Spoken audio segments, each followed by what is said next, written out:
Elena Volkov pressed her back against the cold wall of the dressing room, trying desperately to stop her hands from shaking. She had been standing there for nearly 20 minutes, staring at her reflection in the mirror, and the woman looking back at her seemed like a complete stranger. This was supposed to be the best night of her life. Carnegie Hall. The name alone made most pianists weak in the knees. Some of the greatest musicians in history had performed on that stage. And tonight, it was her turn. Every single ticket sold out within hours. Critics from major newspapers were sitting in the audience right now, notebooks ready. Her parents had flown in from Russia.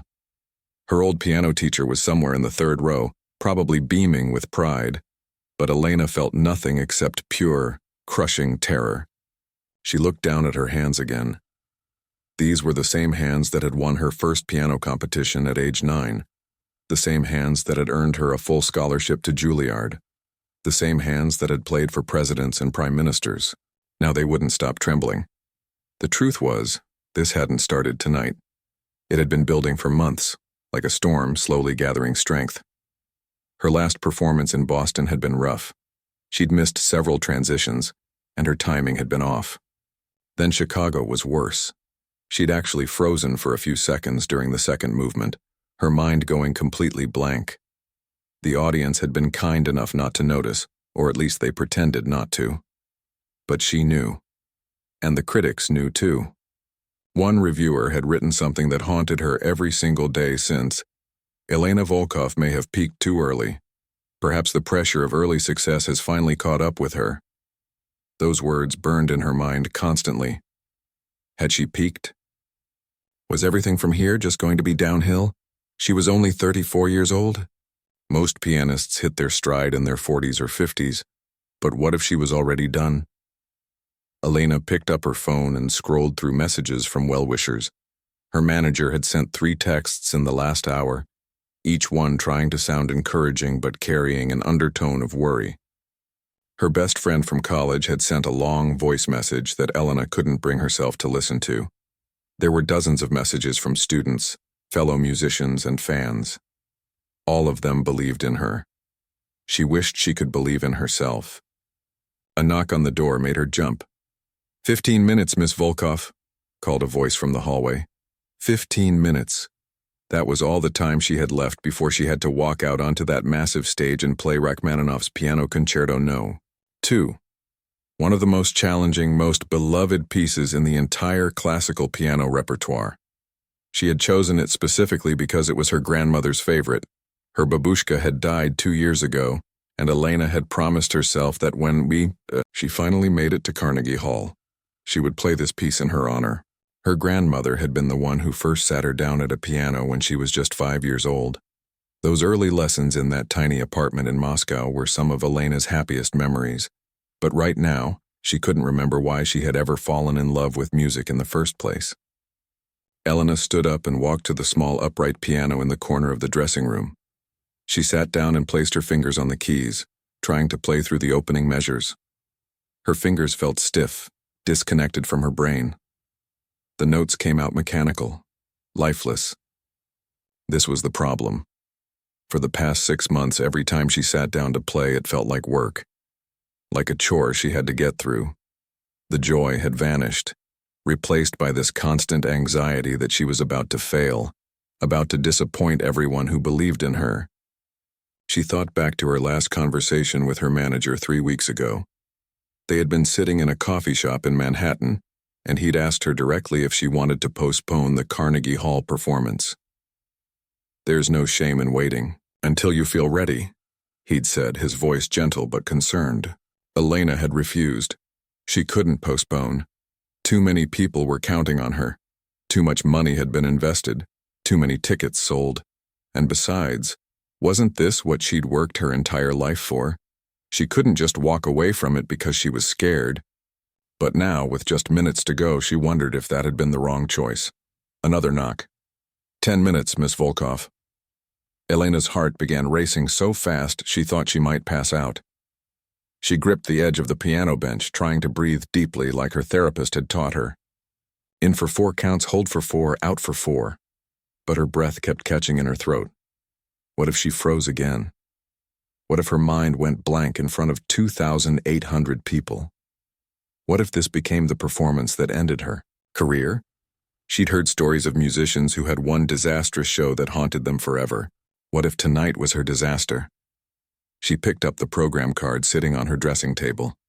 There was her name in elegant script, Elena Volkov, piano. Below it, the pieces she was scheduled to perform. Rachmaninoff first, then after intermission, some Chopin and a modern piece by a young composer she'd been championing. The program felt heavy in her hands, like it was made of lead instead of paper. She thought about all the hours of practice that had led to this moment. 8 hours a day, sometimes more, scales and arpeggios until her fingers ached.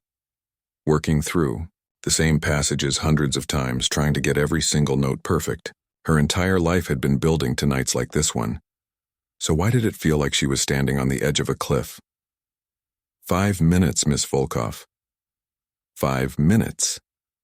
Elena stood up, smoothed down her black concert gown, and looked at herself one last time in the mirror. Her makeup was perfect.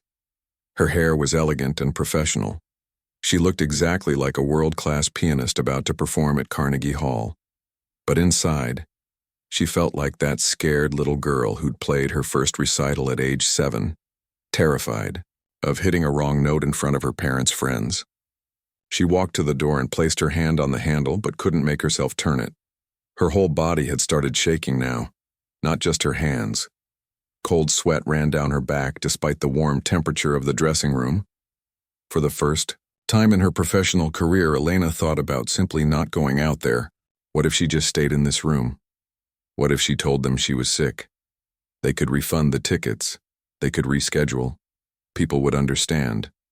But even as she thought it, she knew she couldn't do that.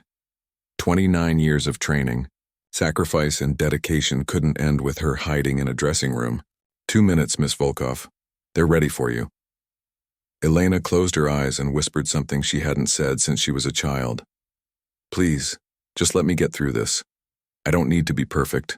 I just need to survive. She opened the door and stepped into the hallway.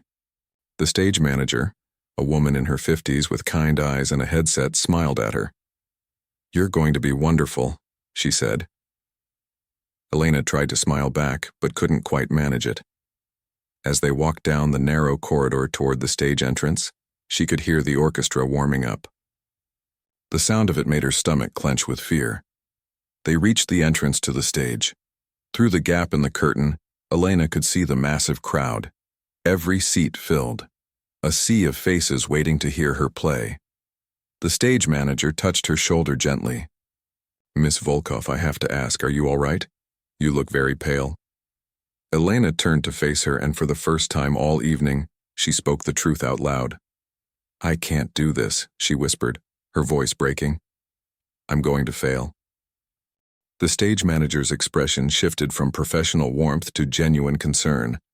She had worked at Carnegie Hall for 23 years and had seen everything. Nervous performers were nothing new. But something about the way Elena had said those words made her pause. Come with me, the stage manager said softly, guiding Elena away from the stage entrance and into a small alcove just off the hallway.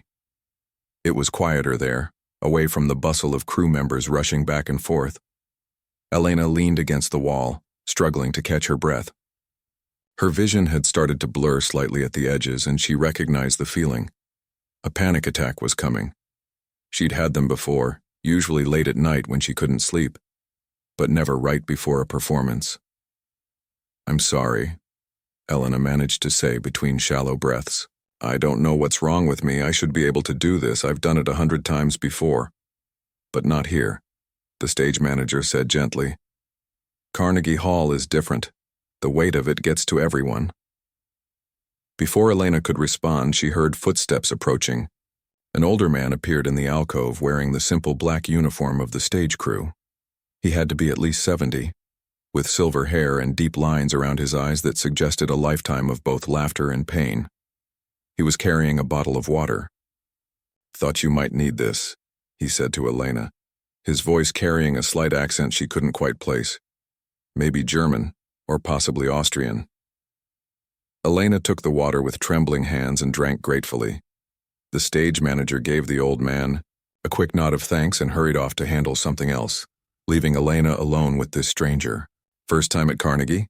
the man asked, settling himself on a equipment crate nearby. "Yes," Elena admitted, "and possibly my last." The old man chuckled softly, but there was no mockery in it. "I've heard that before, many times actually. I've been working here for 15 years. Then you've seen plenty of performers panic before going on stage?" "Some," he acknowledged, "but you're different. The ones who panic are usually afraid they're not good enough. You're afraid of something else entirely." Elena looked at him sharply. "You don't know anything about me." "True," he said calmly, "but I know that look in your eyes. I've seen it in my own mirror many years ago." Something about his tone made Elena pause. This wasn't just small talk from a kind stagehand trying to calm her down. There was something deeper there. "What do you mean?" she asked. The old man was quiet for a moment, as if deciding whether to continue. Finally, he spoke. "I was a violinist. Not famous like you, but I played professionally. Made a decent living at it. Loved every minute of it, actually." "What happened?" "I got successful," he said simply. "Started getting better gigs, more prestigious venues. Everyone told me I was on my way to becoming something special. And somewhere along that journey, I stopped playing for the right reasons." Elena found herself sitting down on another crate nearby, drawn into his story despite her own crisis. "I had a big performance," he continued. "Not quite as big as this, but big enough. A solo concert that would have opened a lot of doors for me. And I was terrified, just like you are now, but not because I didn't know the music. I could have played those pieces in my sleep." "Then why were you scared?" "Because I realized that I'd spent so many years trying to impress everyone that I'd forgotten why I started playing in the first place. The music had become about everyone else's expectations. The critics, the audience, my teachers, my parents. Everyone except me." Elena felt a chill run through her. His words were hitting somewhere deep and uncomfortable. "So what did you do?" she asked quietly. The old man smiled sadly. "I went out there and played the worst concert of my life.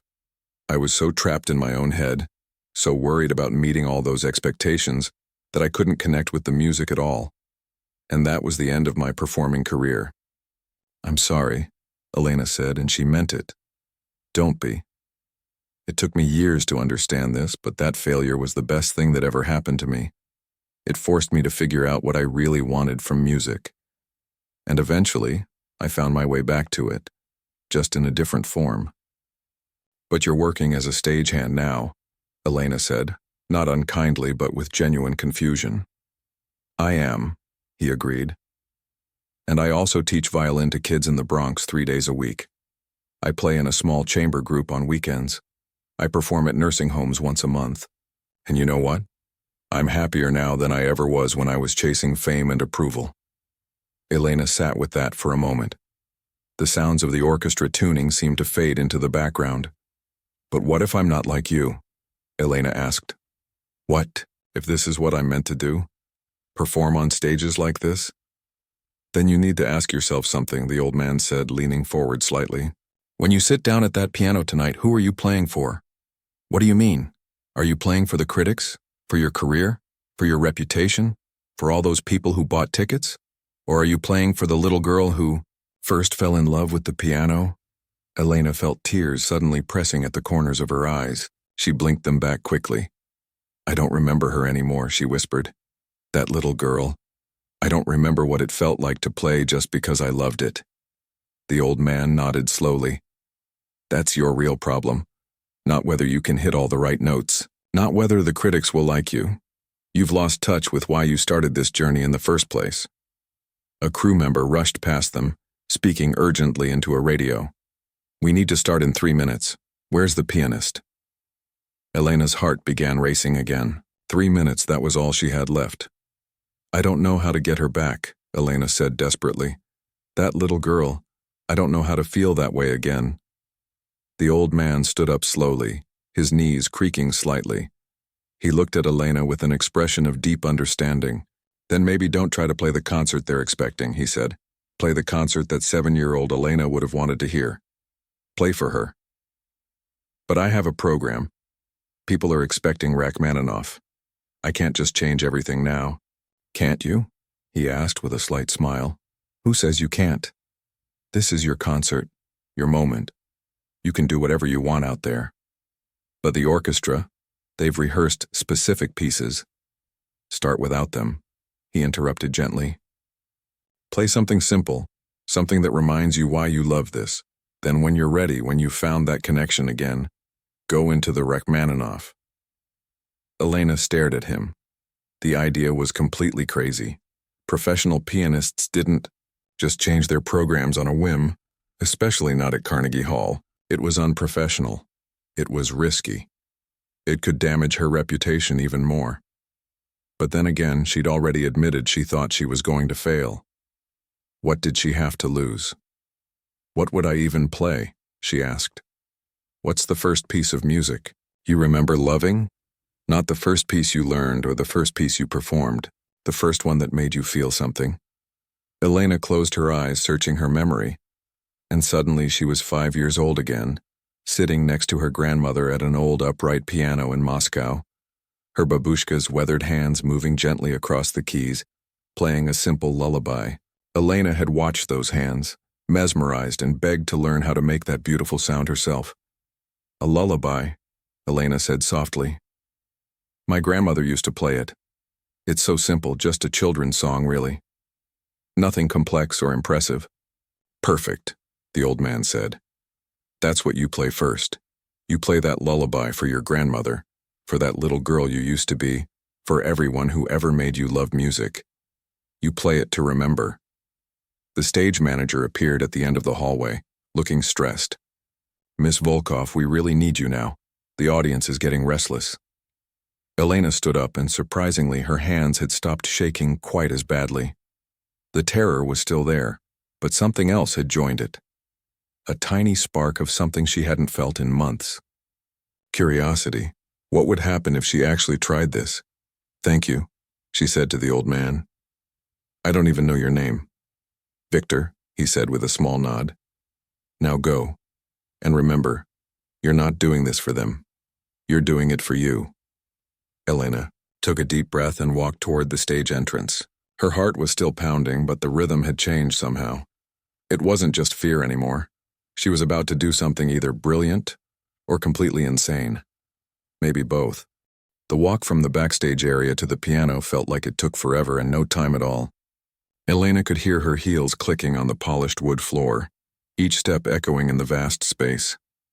The stage lights were blindingly bright, and beyond them she could sense rather than see the massive audience waiting in the darkness.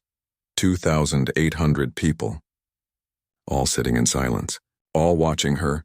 The grand piano sat in the center of the stage like a beautiful black giant. A Steinway concert grand, perfectly tuned, probably worth more than most people's houses. Elena had played on pianos like this dozens of times, but tonight it looked almost intimidating. She reached the piano and turned to face the audience, forcing herself to bow. The applause that greeted her was warm and enthusiastic. She could hear a few people whistling. Someone shouted something encouraging that she couldn't quite make out. These people wanted her to succeed. They had paid good money and taken time out of their lives to be here tonight.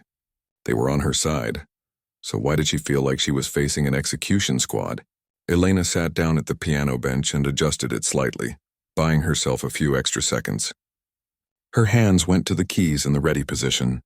This was the moment she was supposed to launch into the Rachmaninoff. The orchestra was seated behind her, instruments ready, waiting for her signal to begin. But she didn't give the signal. Instead, she pulled her hands back and placed them in her lap. She could feel the confusion rippling through the audience. The conductor, a distinguished man in his 60s whom she'd rehearsed with several times, leaned forward slightly, concerned. Was something wrong? Was she having a technical issue? Elena turned on the bench and spoke directly to the audience. Her voice came out smaller than she intended, and she wasn't even sure if people in the back could hear her without a microphone. I'm sorry, she said. I know this isn't what you came here for tonight, but I need to do something different. Just for a moment. The silence in the hall was complete now. She could have heard a pin drop. "Before I play the pieces on the program," Elena continued, her voice getting slightly stronger, "I need to play something else. Something simple. Something that reminds me why I'm here." She turned back to the piano, and for a brief moment the fear tried to grab her again. What was she doing? This was insane. She was throwing away every rule of professional performance.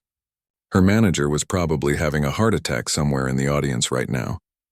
But then she thought about Victor's words. "Play for the little girl who first fell in love with the piano." Elena closed her eyes and let her hands find the keys, and she began to play her grandmother's lullaby. The melody was simple, almost childlike, just a gentle, repetitive pattern that any beginning piano student could learn in a few weeks. There was nothing technically impressive about it.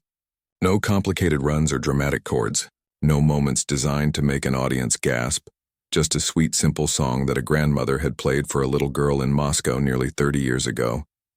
At first, Elena's fingers were stiff, mechanical.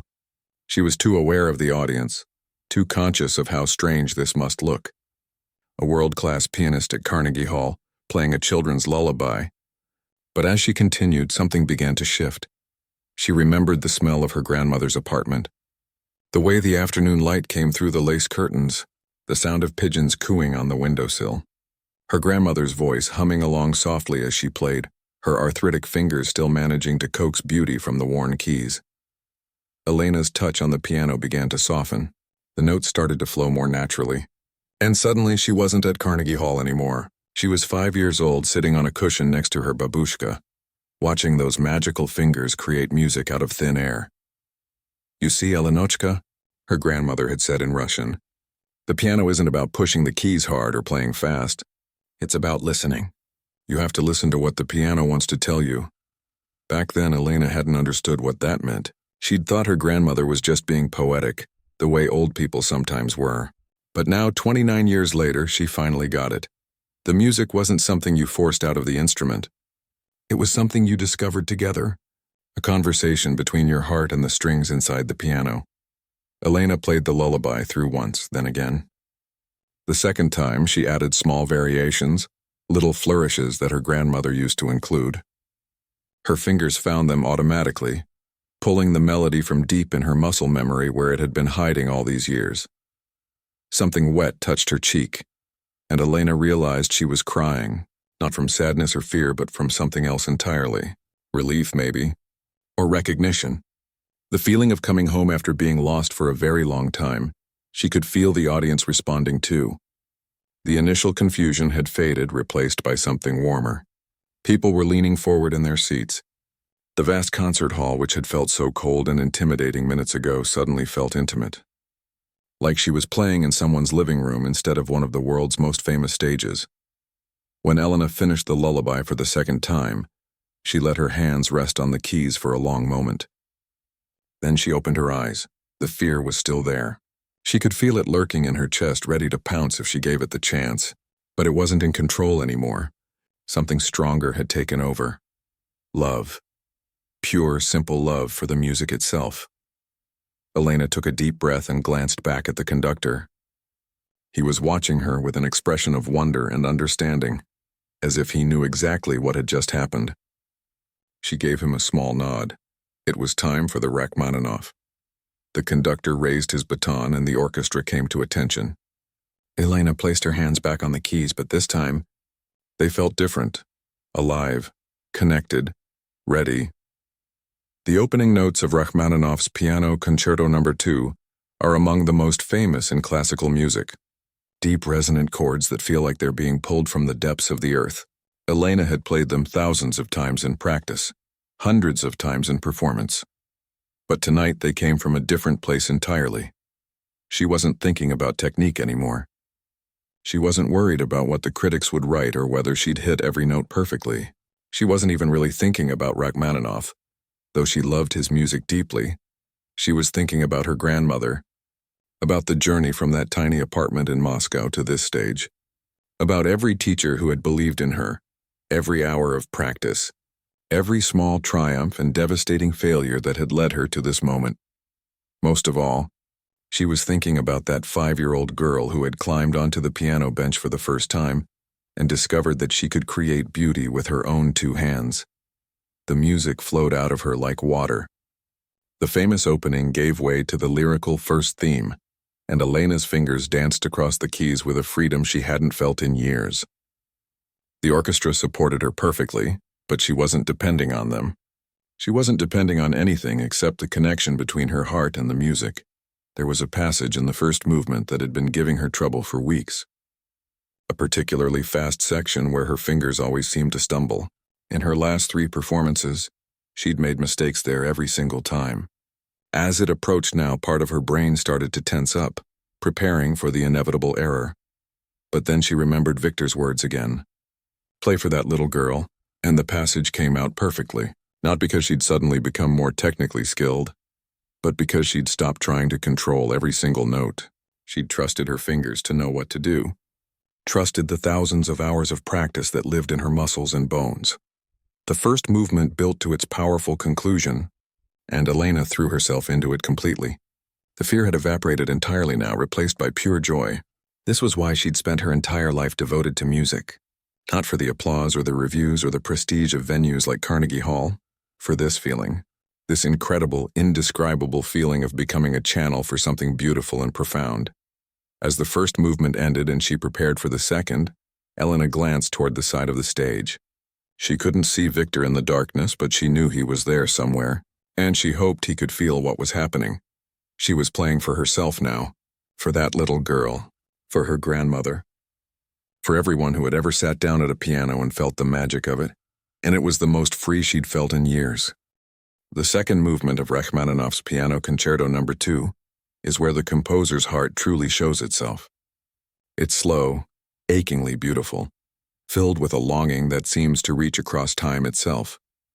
Some people say Rachmaninoff wrote it while recovering from depression, and you can hear that struggle in every note, the darkness but also the hope, the pain, but also the beauty that makes pain bearable. Elena had always loved this movement, but she'd also always been slightly afraid of it. It required something that technique alone couldn't provide. You had to be willing to be vulnerable, to let the audience see into the deepest parts of yourself, and vulnerability was something Elena had been avoiding for a very long time. But tonight, after the lullaby, after remembering why she'd started this journey, vulnerability didn't feel scary anymore. It felt necessary, honest, real. Her fingers moved gently across the keys, pulling out a melody so tender it made her chest ache. She could hear the orchestra breathing with her, following her lead, creating a conversation between piano and strings that felt almost sacred. The flute joined in, adding its voice to the dialogue, and Elena responded with cascading notes that fell like raindrops. She thought about all the times she'd played this piece in practice, focusing only on getting the dynamics right, the timing perfect, the expression marks exactly as Rachmaninoff had written them.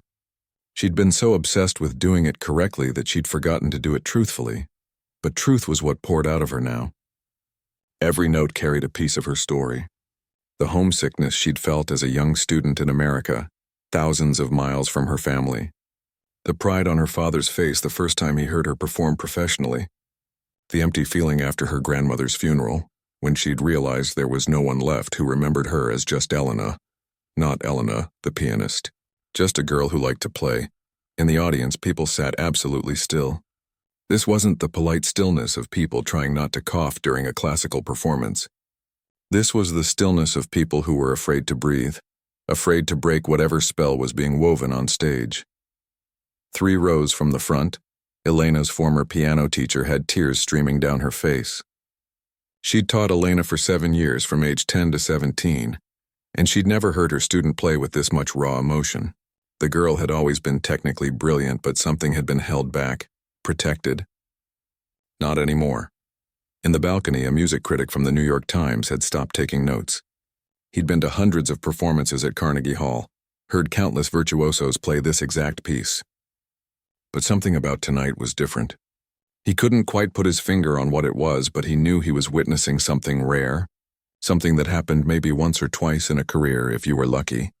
Elena herself was barely aware of the audience anymore. She was lost in the music, having the conversation with Rachmaninoff that she'd been trying to have for years but never quite managed. She could almost feel the composer's presence, as if he were standing beside the piano, nodding in approval. "Yes," he seemed to say. "This is what I meant. You understand now." The second movement built to its emotional peak, and Elena let herself go completely. Her whole body moved with the music, not in a showy way, but naturally, inevitably. She swayed slightly on the bench, her shoulders rising and falling with the phrases.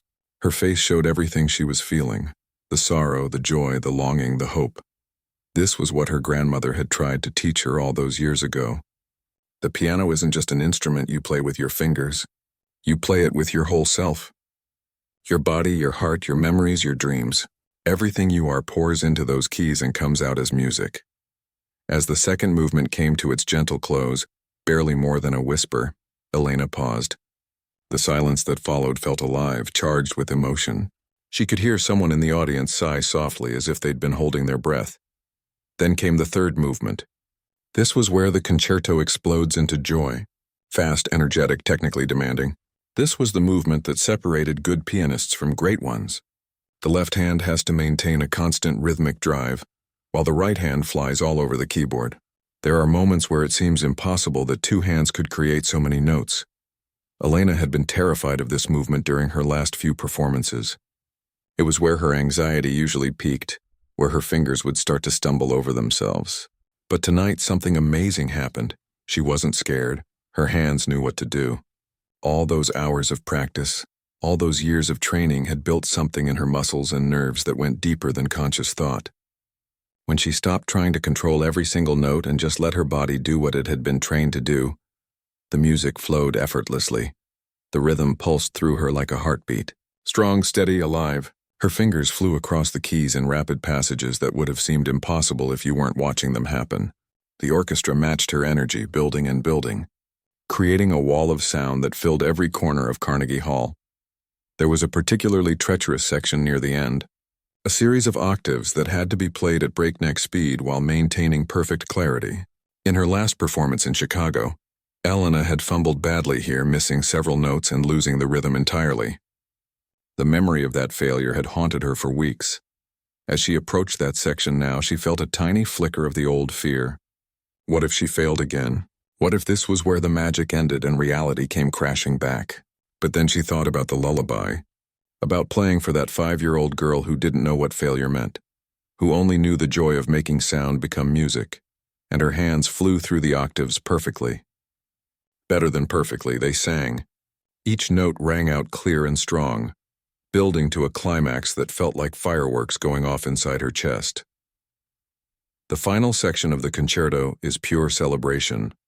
Piano and orchestra together, building to a conclusion that feels like triumph itself. Elena threw her whole self into it, her fingers pounding out the massive chords, her body rocking with the force of the music. She could feel the audience leaning forward in their seats, swept up in the momentum. This was what live performance was supposed to be. Not a perfect reproduction of notes on a page, but a shared experience, a moment of collective joy that could never be exactly replicated.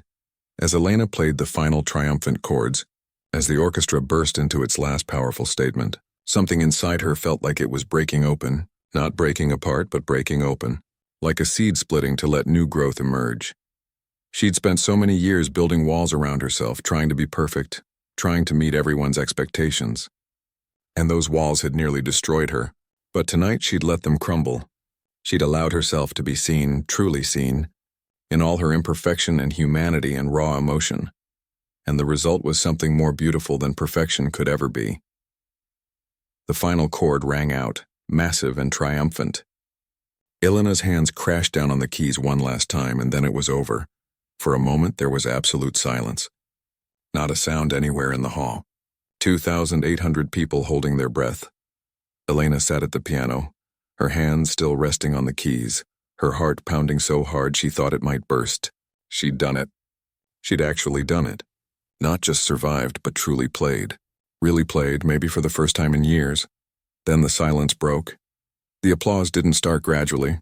It exploded all at once like a dam bursting. People leapt to their feet. The sound of 2,800 people standing simultaneously creating its own kind of thunder. The applause rolled over Elena in waves, crashing against the stage. She stood and turned to face the audience, and what she saw took her breath away. Every single person was standing. Every single person was clapping. Some were cheering, some were crying. Her former teacher was on her feet, applauding so hard it must have hurt her hands. Even the orchestra members behind her had stood, which was unusual. They'd played countless concerts at Carnegie Hall, but something about tonight had moved them too. Elena bowed, and the applause grew even louder. She bowed again and again. The conductor was beside her now, shaking her hand, then pulling her into a brief hug.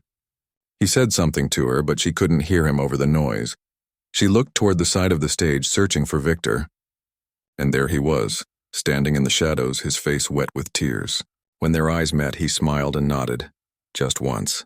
But in that nod was everything he'd tried to tell her earlier. You did it. You found your way back. Welcome home. The standing ovation continued for what felt like forever. Elena bowed again and again, each time thinking surely this would be when people sat down and let her leave the stage. But they kept applauding. The sound washed over her in waves. And, for the first time in months, she wasn't analyzing or judging herself. She was just feeling it. Really feeling it. When the applause finally began to fade and people started settling back into their seats, Elena knew she still had the second half of the program to perform. There was supposed to be an intermission now, but she made a decision in that moment. She didn't want to leave the stage. She didn't want to break whatever had happened here tonight. She walked back to the piano and sat down again. The audience grew quiet, curious about what she was doing. The conductor looked confused but waited to see what would happen. Elena turned to the audience once more and spoke. Her voice was stronger now than it had been at the beginning of the evening. "Thank you," she said simply. "That meant more to me than you could possibly know. I'm going to skip the intermission if you don't mind. I want to keep playing while I still remember what this feels like." There were some chuckles from the audience, warm and understanding. A few people clapped in agreement.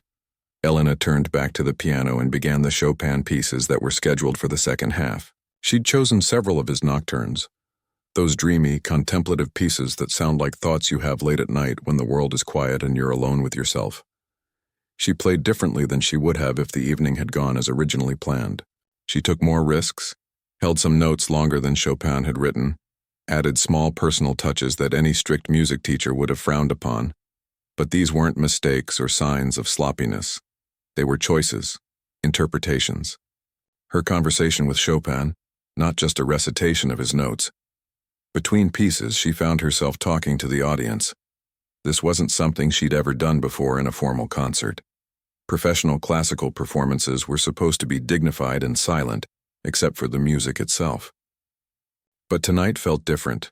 The usual rules didn't seem to apply. Chopin wrote this next piece when he was homesick for Poland, Elena said before starting the next nocturne. He was living in Paris, successful and celebrated, but all he wanted was to go home. I think about that a lot. How success can sometimes feel like exile if you lose touch with who you really are. She could see people in the audience nodding. They understood. That was the thing about music, about art in general. When you were honest, when you were real, people recognized themselves in your story. The final piece on her program was something more modern, a composition by a young composer from South Korea that Elena had been championing. It was challenging, almost aggressive in places, with unexpected harmonies and rhythms that kept the listener off balance. She'd been drawn to it because it felt like what her generation was experiencing. The chaos, the uncertainty, but also the innovation and courage to try new things. She played it with fierce energy, attacking the keyboard in the intense sections, then pulling back to moments of unexpected tenderness. The piece demanded everything from her physically and emotionally, and she gave it willingly.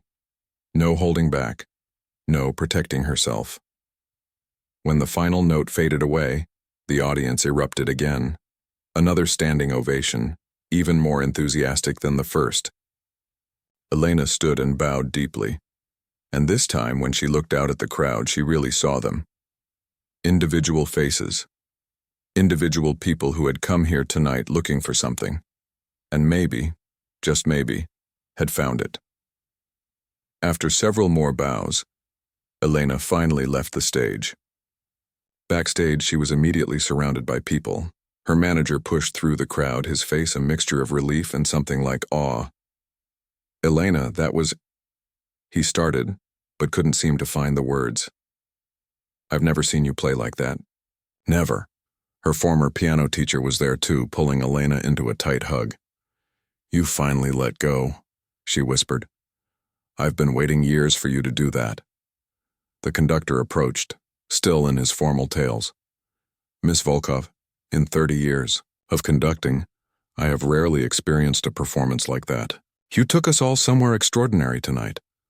Elena accepted their congratulations and praise, but part of her mind was searching the crowd of people backstage.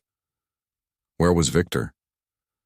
She needed to thank him, to tell him that his words had quite literally saved her career. Maybe even saved her. She finally spotted him near the back, trying to slip away quietly. Elena excused herself and pushed through the crowd to reach him. "Victor," she called out. "Wait, please." He turned, a gentle smile on his weathered face. "You don't need to thank me," he said before she could speak. "You did all the hard work yourself."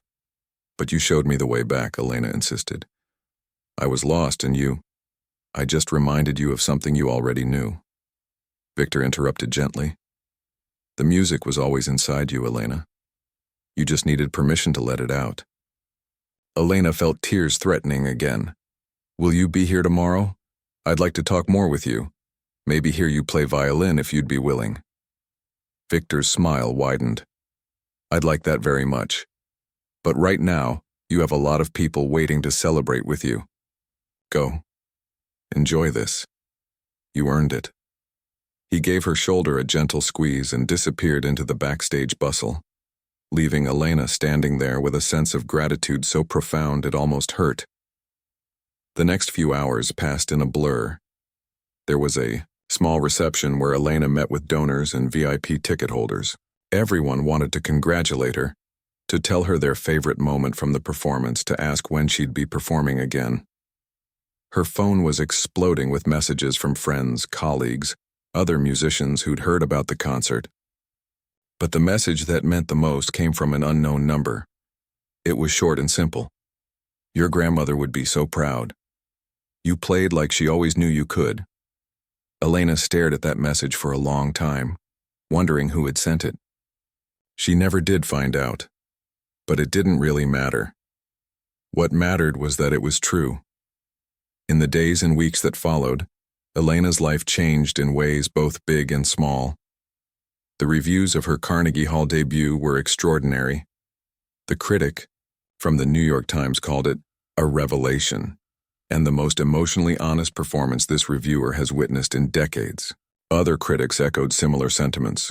One wrote, "Elena Volkov didn't just play the piano last night, she reminded us why music matters." But more importantly than the reviews, something had shifted inside Elena herself. The anxiety that had plagued her for months didn't completely disappear.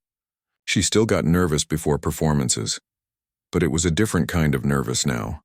The kind that comes from caring deeply about something, not the kind that comes from being terrified of failure.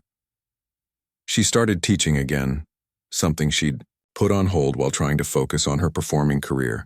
Her first student was a 12-year-old girl from the Bronx who'd been on a waiting list for lessons for over a year. During their first session, Elena didn't start with scales or technique. Instead, she asked the girl to play her favorite song, whatever it was, however she knew it. The girl played Happy Birthday with one finger, self-conscious and hesitant. "Beautiful," Elena said, and she meant it. "Now tell me why you want to play piano." The girl thought for a moment. "Because when I hear music, I feel like I can be anyone, like anything is possible." Elena smiled, recognizing herself in those words.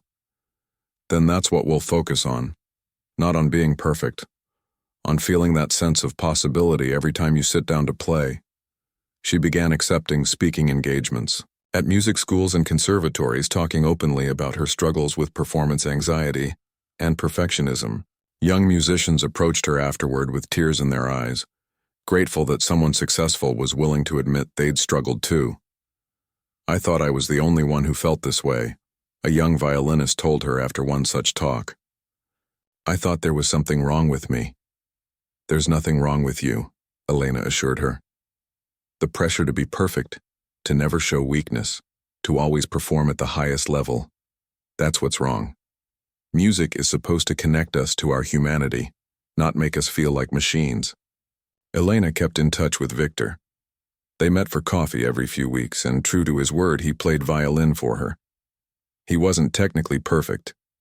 His fingers didn't move as fast as they once had, and sometimes his bow scratched a little. But the music he made was genuine and beautiful, and listening to him play reminded Elena of what she'd learned that night at Carnegie Hall. Perfection wasn't the goal. Connection was. Honesty was. Being brave enough to show people who you really are. 6 months after her Carnegie Hall debut, Elena was offered a recording contract with one of the major classical labels. They wanted her to record the Rachmaninoff Concerto, along with other works. During the recording sessions, she asked if she could include one additional piece at the end of the album. "It's a lullaby," she explained to the producer. "Just a simple Russian children's song. It won't take long to record." The producer looked skeptical but agreed. When Elena played it in the studio, several of the engineers had to wipe their eyes.